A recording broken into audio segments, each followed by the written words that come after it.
Welcome everyone. सो जो playlist चल रहा था हमारा क्लिनिकल ओरिएंटेशन का, ये हमारा वो 4th वीडियो है। ओके, सो हमने इससे पहले ये ट्रीटमेंट चार्ट के ऊपर किया था, फ्रीक्वेंसी के ऊपर। ओके, तो क्या क्यों फ्रीक्वेंसी दिया जाता है, कोई भी डोसेज कोई भी ड्रग का, कैसे हम लोग क्यों उसको इस टाइम के बाद पढ़ना चाहिए दवाई, उसके ऊपर हमने ट्रीटमेंट चार्ट का किया था। ओके, सो अभी हम ट्रीटमेंट चार्ट वाला जो पार्ट 1 है, उसके बाद हम लोग पार्ट 2 पे नहीं जाके हम आर्टिकल्स पे जाते हैं। आर्टिकल्स या फिर ऐसे कह सकते हैं कि जो हम लोग हॉस्पिटल्स में देखते हैं। सो हमारा नेक्स्ट पार्ट है एम्पुल एंड वायल्स। तो एम्पुल और वायल के बारे में हम अच्छे से जानेंगे।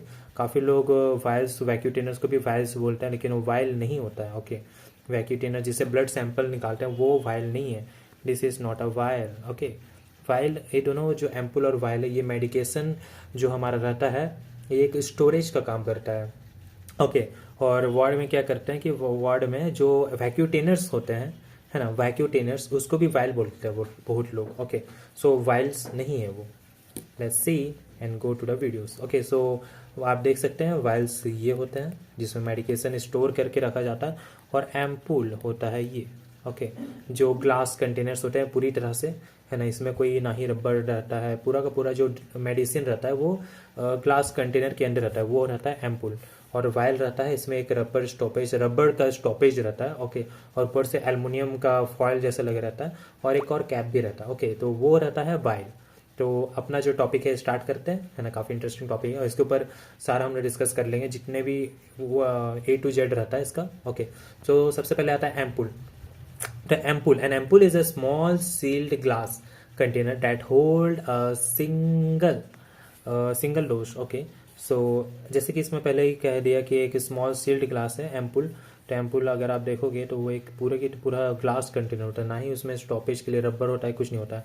अरे सिंगल डोज के लिए होता है। जो भी एम्पुल रहता है वन यूज़ ओनली रहता है। काफ़ी सारे वार्ड में ये गलती किया जाता है, जो एम्पुल है एम्पुल को तोड़ा, फिर ऊपर से कॉटन लगा दिया, फिर उसको रख दिया। नो, इसमें कोई भी प्रिजर्वेटिव नहीं रहता। इस कारण से क्या होता है कि ये हम लोग लॉन्ग टाइम के लिए हम इसको नहीं प्रिजर्व कर सकते हैं। सो ये सिर्फ वन यूज़ रहता है। अगर एक बार तोड़ा तो उसको फिर बोल दो कि आप डिस्कार्ड कर दीजिए, आप न्यू मेडिसिन लाइए। ओके, उसको ऐसे नहीं कि अगर पीडियाट्रिक पेशेंट है तो बोले नहीं नहीं इसके में तो मतलब 2 बार चल सकता है दवाई, वैसा नहीं करना है, one use only. Okay, single dose for sterile medication. तो हाँ, ये स्टेराइल रहता है पूरी की तरह से, है ना। तो जो भी स्टेराइल मेथड रहता है ना, उस मेथड से इस मेडिसिन को बनाया जाता है, और उसको ऊपर से पूरी तरह से सील किया जाता है उस ग्लास से, ताकि स्टेराइल रहे, है ना। और ये पेरेंट्रल एडमिनिस्ट्रेशन के लिए रहता है, पेरेंट्रल। ओके, तो यहाँ पे एक और वर्ड आया है पेरेंट्रल। सो पेरेंट्रल जो वर्ड है इसके बारे में हम कुछ जानेंगे।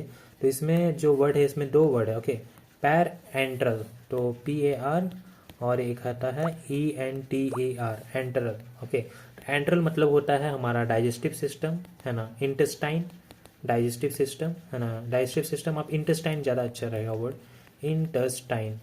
Okay, intestine. और पैरा मतलब होता है आउटसाइड। ओके, तो outside intestine is our blood vessels. तो जो पैरेंट्रल मतलब होता है ब्लड वेसल्स में मेरा जाना है मेडिसिन, ब्लड वेसल में डायरेक्टली। तो ये जो मेडिसिन रहते हैं इसमें हम लोग डायरेक्टली ब्लड वेसल में हम क्या देते हैं, मेडिसिन। ओके, सो ये IV के लिए है, IV IM। ओके, सो पैरेंट्रल होता है IV IM सबक्यूटेनियस इंटरडर्मल, ये सब आता है पैरेंट्रल में। ओके, तो पैरेंट्रल में क्या क्या आता है, तो इसमें आता है IV दे सकते हैं, IM दे सकते हैं, सबक्यूटेनियस दे सकते हैं, इंटरडर्मल दे सकते हैं। इतने सारे चीज़ हमारे वायल्स और एम्पूल्स में हो सकते हैं। ओके, सो नेक्स्ट फिर से इसका डेफिनेशन को ध्यान से देखते हैं। An ampoule is a small sealed glass contain hold a single dose sterile medication intended for parenteral administration, IV IM subcutaneous intradermal. Small sealed glass container, है ना। तो इस स्मॉल ग्लास का ही क्यों रहता है ये, ओके, ताकि हम लोग इसको सिंगल यूज़ कर पाए, और इसको ब्रोक करना पड़ता है, मतलब आप इसको तोड़ोगे तभी जाके आप इसको यूज़ कर सकते हो। तो ये काफ़ी, मतलब इसके चलते ये काफ़ी स्टेराइल रहता है। ओके, तो इसलिए इस एम्पुल का यूज़ किया जाता है। सबसे पहले स्टेराइल होता है, इसमें कोई प्रिजर्वेटिव नहीं होता है, इसलिए आप एक कभी मत सोचिएगा कि ये जो एम्पुल है मैं इसको 2 बार दे सकता हूँ मेडिसिन। ओके, एक दिन में दे देता हूँ, एक रात को दे देता हूँ, ऐसा नहीं चलेगा। Accurate single dose. तो इसमें जो मतलब अगर वो मल्टीपल डोसेज वाला जो ये रहता है वायल्स रहता है, उसमें ये दिक्कत रहता है कि आप लोड कीजिएगा तो आप कितना छोड़ना है, फिर आप उसमें देखिएगा सीरीज में कि अच्छा 5 ml ही लिया, 5 ml छोड़ दूंगा मैं, फिर बाद में यूज़ करूंगा। तो उसमें क्या होता है, एरर आ सकता है कि कभी 6 ml ले लिया गलती से, तो नेक्स्ट टाइम में कम डोसेज पड़ जाएगा। लेकिन एम्पुल में ऐसा नहीं है। एम्पुल में ये है कि जितना रिक्वायरमेंट है उतना ही उसमें पहले से रहता है। लो कंटेमिनेशन रिस्क। ओके, जैसे वाइल्स में क्या होता है, वाइल्स में होता है आप 2-3 बार उस एक ही मेडिसिन को बार बार लोड कर रहे हो, तो आप जो सिरिंज लिए हो, जो नीडल लिया, उससे भी ट्राई हो सकता है कि जो कंटेमिनेशन है वो वाइल के अंदर पहुंच जाए। ओके, तो इसमें ये रिस्क का काफ़ी कम हो जाता है। लेट मी सी, शायद मेरे पास एक एम्पुल है, वेट। सो हाँ, मेरे पास एक एम्पुल था। ओके, सो जैसे कि ये क्या है, पूरी की पूरा ये ग्लास से बना है, राइट। पूरा का पूरा ये ग्लास से बना है, और इसमें क्या होता है, कोई प्रिजर्वेटिव नहीं है। ओके, इसमें कोई प्रिजर्वेटिव नहीं है, और इसमें मतलब जो डोसेज रहता है वो पहले से फिक्स रहता है, राइट। तो नेक्स्ट हम लोग आगे बढ़ते हैं इसमें। तो characteristic of ampoule, so let's move the camera back. Okay, so characteristic of ampoule में आप देख सकते हैं कि ये मेड ऑफ ग्लास होता है। ओके, सील्ड नेक होता है, जो नेक जो रहता है, ये वाला पोर्शन, ये जो आप देख रहे हैं जहाँ मेरा उंगली जा रहा है, उसको पोर्शन को बोलते हैं नेक, गर्दन। ओके, सील्ड नेक है, मतलब ये पूरी तरह से सील्ड है, कहीं से भी ऐसा नहीं है कि कोई और इसको ओपन कर सकता है, राइट। कंटेन्स लिक्विड मेडिकेशन, तो देख सकते हैं पूरी तरह से इसमें लिक्विड भरा हुआ है, स्प्लैशिंग हो रहा है इसके साथ। ओके, नो रबर स्टॉपर, कहीं पे भी रबर नहीं है, कहीं पे भी नहीं है। Okay, must be broken to open, इसको खोलने का एक ही तरीका है कि हम इसे तोड़ पाएँ। ओके, अब आते हैं पार्ट्स में। सो जैसे कि आप देख सकते हैं डायग्राम में भी, इसमें एक हेड होता है, उंगली में जहाँ टच कर रहा हूँ, एक नेक होता है जहाँ ये जो गर्दन जैसा हिस्सा है, और एक बॉडी रहता है। बॉडी का काम रहता है कि मेडिकेशन को स्टोर करके रखना। नेक का काम रहता है कि इसमें मतलब एक मार्किंग रहता है कि कहाँ से आप स्टोर सकते हो, एक मार्किंग रहता है, फिर एक डॉट रहता है। तो नेक और हेड में यही फ़ायदा रहता है कि हम इससे डिस्टिंग्विश कर सकते हैं कि इसका ब्रेकिंग पॉइंट कहाँ पे है। ओके, जैसे कि कलर डॉट, जो अगर आप इसमें देख रहे होगे कलर डॉट। ओके, तो कलर डॉट का क्या हेल्प होता है कि इस जगह पे अगर आप स्ट्राइक करोगे तो इजीली ये ब्रेक हो जाएगा।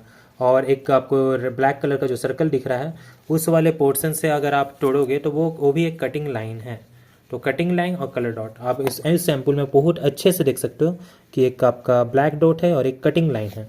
ओके, कटिंग लाइन अगर आपके पास एम्पुल कटर है तो काफ़ी इजीली ये ब्रेक हो जाता है। तो वापस इसको रोटेट करते हैं फ्रंट कैमरा में।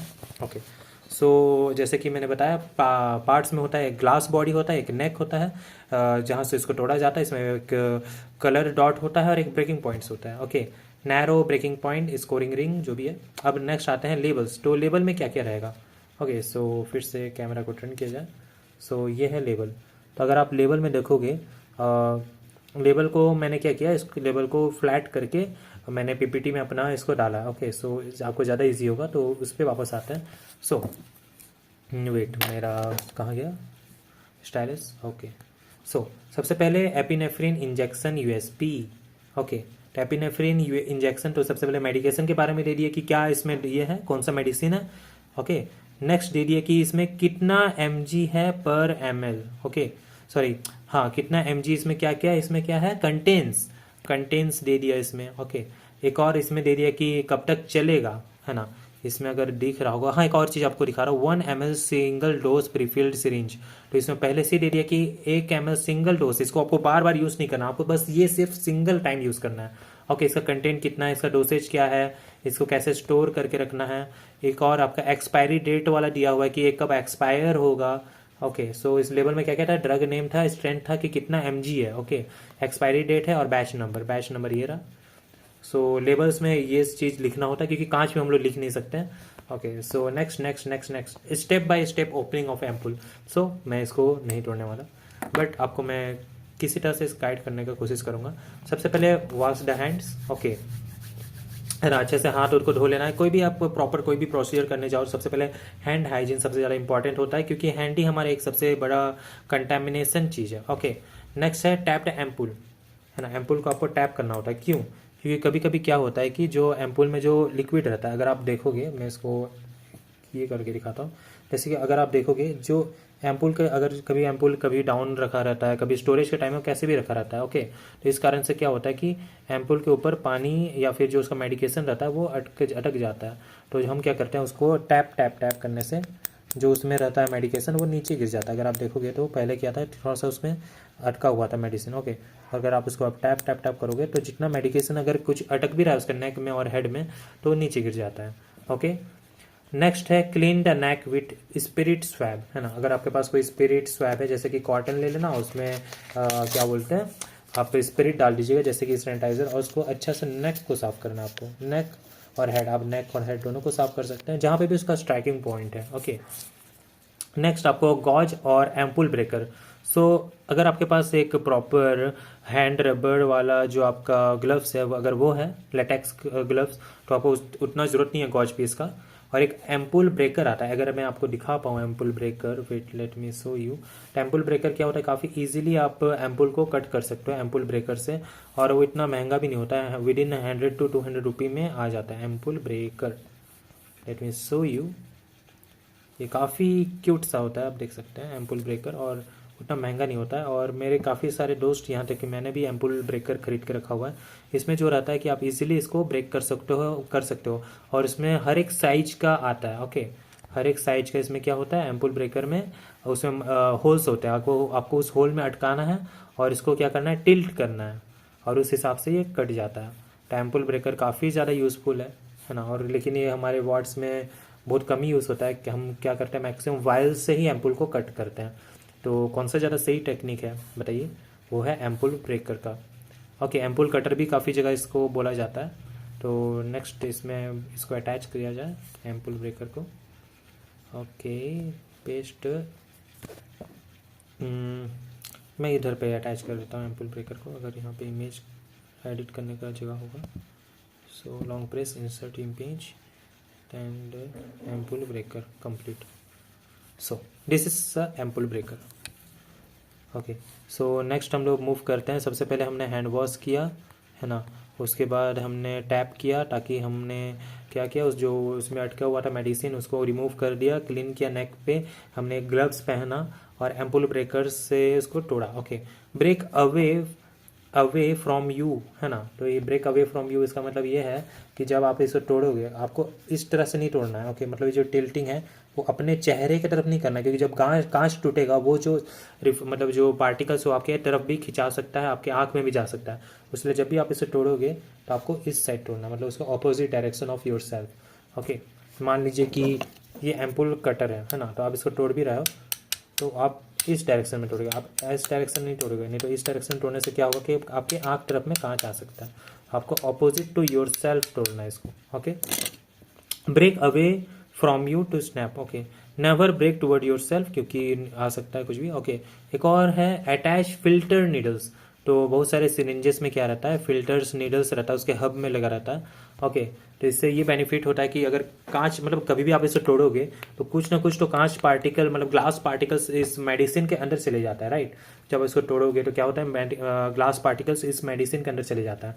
तो अगर हम फिल्टर नीडल यूज़ करेंगे तो फिल्टर नीडल से क्या होता है कि जो ग्लासेस है वो फिल्टर नीडल में अटक जाता है। आपको उसके बाद क्या करना है कि वो जो आपके पास नीडल था उस नीडल को आपको डिस्कार्ड करना, आपको न्यू नीडल यूज़ करना। अगर IM इंजेक्शन दे रहे हो, सबक्यूटेनियस दे रहे हो, इंटरडर्मल दे रहे हो, है ना, उसमें भी। So change needle before injection. Next है nursing responsibilities. Check level 3 times, जो आपके डोसेज है, जो आपको ट्रीटमेंट चार्ट में लिखा हुआ है उसको आपको पढ़ना ही पढ़ना है।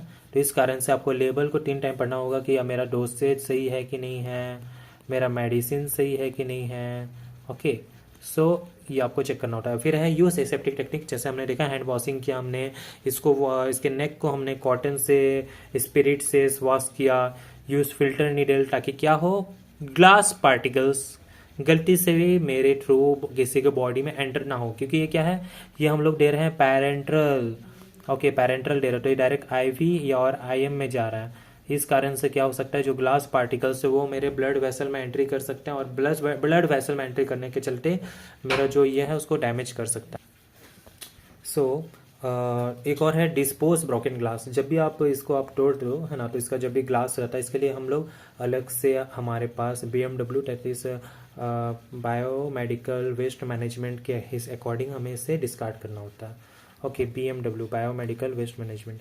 तो जितने भी शार्प ऑब्जेक्ट्स रहते हैं उसमें डाल सकते हैं, शार्प ऑब्जेक्ट का जो डस्टबिन रहता है उसमें डाल सकते हैं, या फिर आपके पास एक और रहता है नॉन पंचरेबल, वाइट कलर का आपका एक बॉक्स आता है, नॉन पंचरेबल बॉक्स, उसमें आप इसको डिस्कार्ड कर सकते हो। तो डिस्कार्डिंग करना भी हमारा एक रेस्पॉन्सिबिलिटीज़ है। तो नर्सिंग रेस्पॉन्सिबिलिटीज़ में क्या क्या है? Check the level, use aseptic technique that is hand washing and cleaning the neck, or use filter needle so that the glass will not enter anybody's body, okay, and dispose the broken glass। और एक और है never reuse। सो ये काफ़ी सारे words में होता है कि बार बार एक ही एम्पुल को यूज़ किया जाता है, उसके ऊपर कॉटन लगाया जाता है। सो ये आपको ट्रेडिशन ऑफ करना पड़ेगा, बंद करना पड़ेगा। नेक्स्ट है कॉमन एरर्स। तो not using gauze, not tapping fluid down, जो उसमें प्रोसीजर में लिखा था वो सब नहीं करने से आप कॉमन एरर्स आप कर सकते हो।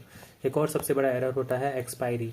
तो एक्सपायरी भी हमेशा चेक करना चाहिए, क्योंकि बहुत सारे मेडिसिन काफ़ी टाइम से स्टोरेज में रहता है। इस कारण से क्या होता है कि हम उसे ठीक से शो नहीं कर पाते हैं कि वो पुराना तो नहीं हो गया। ओके, नेक्स्ट है ग्लास पार्टिकल इंजेक्शन। ओके, सो क्या क्या और एरर हो सकता है कि जो ग्लास पार्टिकल्स है वो किसी के ब्लड वेसल में एंटर हो सकता है।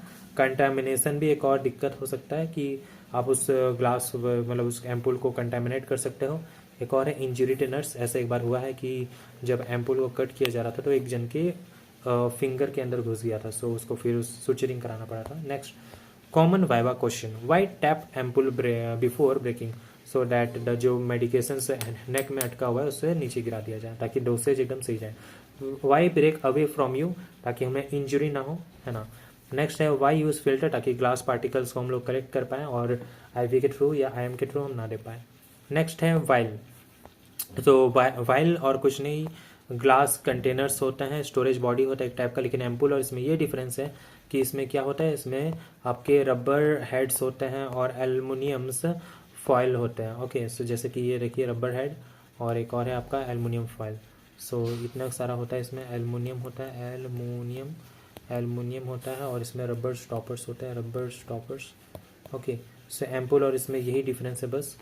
सो नेक्स्ट देखा जाए so vial is a small sterile glass और plastic container use to store liquid और powder medication for parental administration. तो ये भी पैरेंटल के लिए है। पैरेंटल में क्या कहता है, IM, IV, सबक्यूटेनस, इंटरडर्मल। ओके, सो इसमें क्या है, ये भी स्टेराइल है लाइक दैट। प्लास्टिक कंटेनर और ग्लास दोनों में हो सकता है, लेकिन मैंने आज तक प्लास्टिक वाइल नहीं देखा है। Okay, use to store liquid और पाउडर मेडिसिन। सो काफ़ी सारे वाइल्स में क्या होता है, स्टार्टिंग से ही उसमें पाउडर्ड होता है वो, है ना।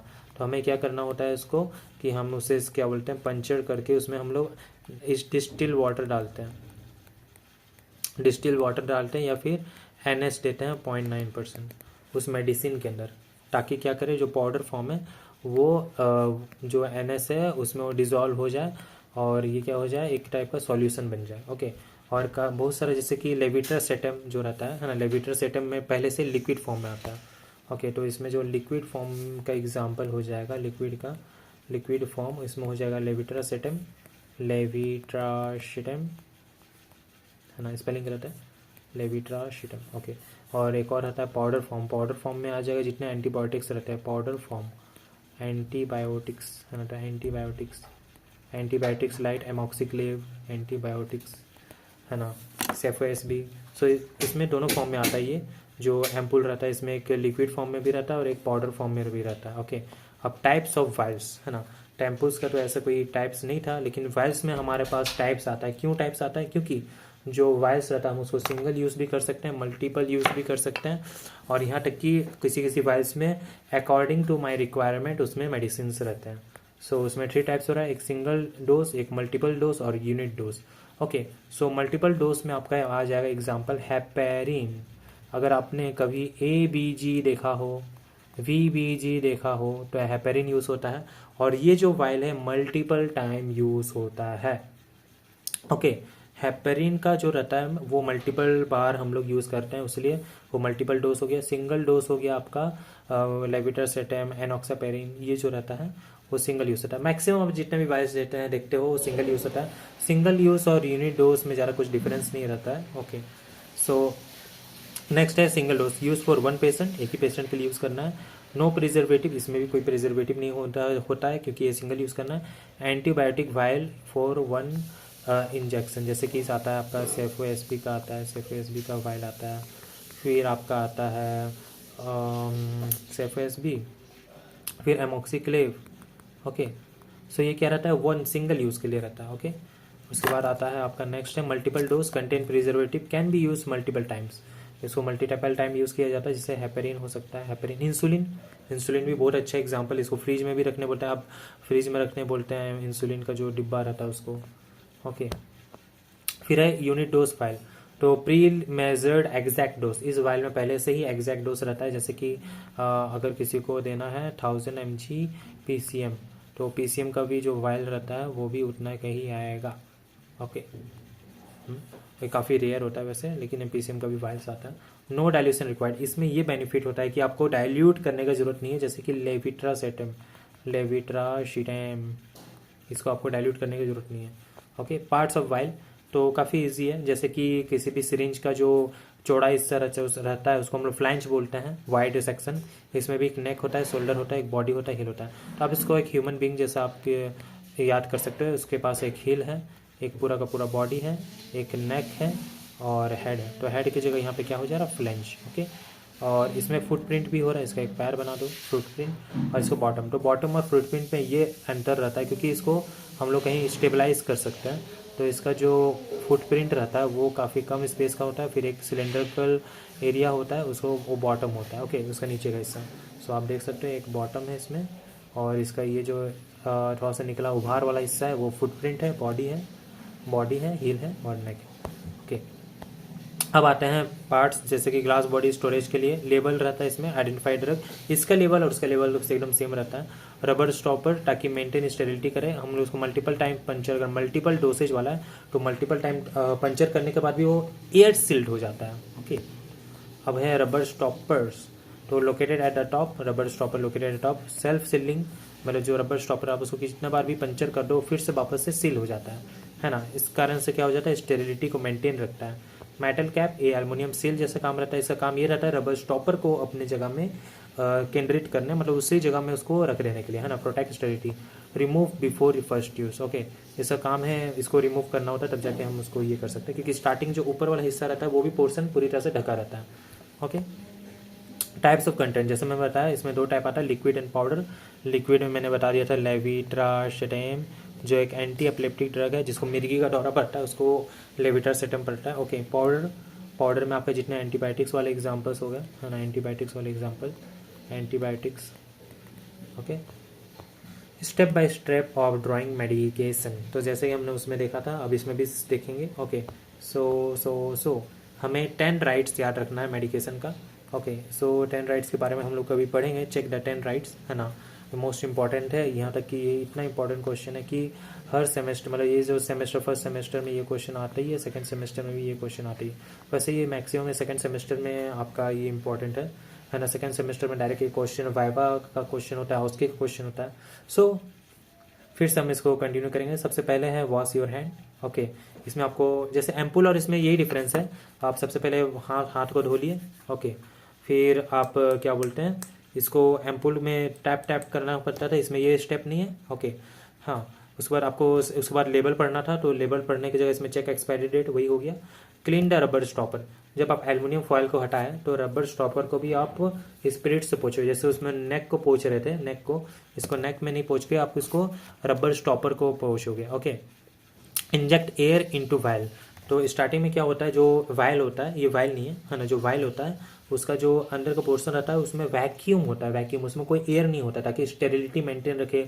अगर पाउडर है तो पाउडर में वाटर वेपर्स ना चले जाए, वाटर वेपर्स ना जाए, इसलिए वो क्या रहता है, पूरी तरह से वो वैक्यूम्ड होता है। तो हम लोग को सिरिंज से एयर भर देना है उसको, ताकि क्या करें हम, ताकि हम लोग जब उसको फिर से जब लोड करें तो अगर वैक्यूम इसका पहले से रहेगा, मान लीजिए हम कुछ मेजरमेंट करके सिरिंज में मेडिकेशन निकालें बिना वैक्यूम को हटाए, तो जब हम निकालने वाले रहेंगे तो क्या करें, वैक्यूम के कारण जो मैंने एग्जैक्ट डोसेज देख के निकाला था उससे कुछ कुछ मेडिकेशन वापस उसके अंदर घुस जाएगा। इस कारण स्टार्टिंग में उसमें एयर भर दो, ताकि जो वैक्यूम है, वैक्यूम से अगर हम कभी मेजरमेंट करके हम निकालें वायल से मेडिसिन, तो वायल से मेडिसिन इनकरेक्ट निकल सकता है। ओके, ताकि हमने प्रिवेंट कर दिया वैक्यूम को। इन्वर्ट वायल, तो जब आप वायल से मेडिकेशन निकालो, अभी मेरे पास तो वायल है नहीं, तो मान लीजिए ये कॉफ़ी वाला जो जग है इसको आप वायल मान लीजिए। तो जब आप इसको, जब नीडल से आप इसको मतलब प्रिक करोगे तो आपको इन्वर्ट करके रखना है, उल्टा रखना है, ऐसे करके इन्वर्ट, है ना। मान लीजिए वायल ऐसे सीधा है, तो जब मेडिकेशन लोड करोगे तो आप उसे उल्टा करोगे, है ना। Withdraw medication, no air bubbles. Okay, सब मान लीजिए ये मेरे पास सिरिंज है, मैंने इससे विड्रॉ किया, है ना। तो उसके बाद आपको चेक भी करना है सिरिंज में कि कोई एयर बबल्स तो नहीं है, तो आपको एयर बबल्स को टैप टैप करके और सिरिंज को ये करके आपको हटाना है। Okay, remove needle, dispose properly. अब जो फिर मैंने मान लीजिए मैंने IM IV जो भी देना था दे दिया, उससे लास्ट जो सिरिंज है, नीडल है, उसको आपको डिस्पोज कर देना, वही नॉन पंचरेबल वाला में। ओके, तो एयर बबल रिमूवल आपको एम्पुल और इसमें दोनों में ध्यान रखना है कि एयर बबल्स गलती से भी आपके क्या बोलते हैं पेशेंट को ना चले जाए। नर्सिंग रिस्पॉन्सिबिलिटीज़, तो मल्टीपल डोज वाइल्स जो रहता है उसमें हम लोग डेट लिख सकते हैं, डेट एंड टाइम कि हमने कब इसे यूज़ किया था, क्योंकि एक्सपायरी भी मतलब जो मल्टीपल डोसेज वाला भी है उसको भी हम लॉन्ग टाइम तो नहीं यूज़ कर सकते ना, क्योंकि जो उसका कोलाइड वाला जो है सॉल्यूशन है जो भी है, वो धीरे धीरे वो क्या हो जाता है, वो नीचे सेटल होने लगता है और मेटाबॉलिज्म होने लग जाता है उसका भी। ओके, धीरे धीरे वो डिग्रेड होता है ना। मेंटेन एसेप्टिक टेक्निक्स, सो उसमें भी सेम था कि एसेप्टिक टेक्निक को मेंटेन रखना है। स्टोर एज पर इंस्ट्रक्शन, सब में लिखा रहता है कितना टेम्परेचर उसको मेंटेन करना है, कैसे स्टोरेज होना चाहिए, सनलाइट में रख सकते हैं कि नहीं रख सकते हैं, तो इंस्ट्रक्शन फॉलो करना है। नेवर यूज नीडल, जो एक बार सिरिंज सिंगल यूज रहता है उसको आपको फेंक देना है। डिस्कार्ड इफ कंटेमिनेटेड, अगर डिस्कार्ड कर देना अगर कंटेमिनेट हो गया है तो, जैसे मान लीजिए वाइल आप यूज़ कर रहे थे, आप गलती से आप दूसरा पेशेंट का इंजेक्शन उसमें घुसा दिए, तो आपको अगर पता चले कि हाँ मेरे से कोई गलती होगी तो उसको फेंक दो। कॉमन एरर्स क्या है, not injecting air, touching sterile needle, stop cleaning stopper, wrong dose calculation. So गलती से आप गलत डोज लिए, मल्टीपल डोज वाला था उसमें आप ज़्यादा पूरा याद नहीं रहा, पूरा का पूरा उसको सक आउट कर लिए, है ना, तो भी गलत हो। तो अब आता है common viva question, why cleaning rubber stopper, why clean rubber stopper, contamination को रोकने के लिए। Why inject air withdrawing to equalise pressure inside vial, है ना, ताकि वो अगर हम कभी उससे मेजरमेंट से सही निकाल भी लिए तो मेरा सक आउट ना हो जाए, मतलब मेजरमेंट गलत ना हो जाए। Can be reuse single dose vial, no. So तो डिफरेंस है कि वाइल में क्या होता है, रबर होता है, ये रियूजेबल हो सकता है, मल्टीपल डोज हुआ तो ओपनिंग के लिए नीडल पंचर हम लोग को करना पड़ता है, इसमें तो उसको तोड़ना ही पड़ जाता है। रिस्क ऑफ ग्लास पार्टिकल किस में है, वाइल में नहीं है। तो दोनों का अपना फ़ायदा है अपना नुकसान है, जैसे कि इसमें कभी ग्लास एंटर नहीं हो सकता बॉडी में, लेकिन इसमें एंटर हो सकता है। सो जो मतलब दोनों का अपना अपना बेनिफिट है। अब आते हैं क्वेश्चंस के ऊपर। An ampoule is a multi dose container, no. A sealed glass container, single dose medication, okay. So काफ़ी इजी था। Which of the following is a part of vial, तो वाइल में कौन सा पार्ट है इसमें से, breakable neck, no. Rubber stopper, हाँ, okay. So next the main difference between ampoule and vial, so ये भी काफ़ी इजी है। एम्पुल कंटेन पाउडर ओनली, कभी भी कोई एम्पुल में पाउडर नहीं रहेगा। Vial must be broken to open, no, वो पंचर करना पड़ता है। Ampoule is a single use and broken to open, yes. So ये हुआ आपका। Why should rubber stopper of vial be clean, ये वही स्टेरिलिटी वाला क्वेश्चन हो गया इसका skip. Why is air injected into vial before withdrawing, ताकि हम लोग जो प्रेशर है उसको प्रेशर ग्रेडियंट को मेंटेन करें, नहीं करेंगे तो क्या हो सकता है कि जो हम मेजरमेंट ले रहे हैं वो गलत आ सकता है। Okay, equalise the pressure. Colour dot on ampoule indicates कहाँ से तोड़ना ये ब्रेकिंग पॉइंट, है ना। तो which needle is recommended while withdrawing the medication from ampoule, क्योंकि एम्पुल जब भी तोड़ते हैं तो ग्लास आता है, वाइल तोड़ने से ग्लास नहीं आता है, तो हमें फिल्टर नीडल चाहिए। Multi dose vial content, multi dose vials में क्या रहेगा, उसको बार बार यूज़ कर सकते हैं, उसमें प्रिजर्वेटिव हो सकता है। Okay, preservative to prevent bacterial growth. Which out of flowing is a true avoid single dose vial, so single dose vial के लिए can be reuse, no. Content preservative, हाँ, नहीं रहता है। Must be discarded after one use, yes. तो glass particle contamination risk is highest in किसमें, वो है आपका एम्पूल, क्योंकि एम्पूल ही आपका ग्लास का बने रहता है पूरा का पूरा। तो काफ़ी शॉर्ट था ये, और इतना भी ये मतलब हार्ड टॉपिक नहीं था, काफ़ी इजी था। वार्ड में क्या करते हैं, वायल को जो रहता है वैक्यूटेनर्स रहते हैं, वैक्यूटेनर्स को ही एम्पुल वैक्यूटेनर्स को ही वायल्स बोल दिया जाता है। तो वायल्स और vacutainers is a different thing. Vial vacutainers रहता है ब्लड सैंपलिंग के लिए, है ना, ब्लड सैंपल के लिए लिया जाता है, रेड वायल पर्पल वायल, है ना, वैसे बोलते हैं, लेकिन वो वायल्स नहीं हो, वैक्यूटेनर्स है। वायल्स होता है मेडिकेशन स्टोरेज के लिए। तो बस इतना ही था आज का topic. Thank you for watching and best of luck.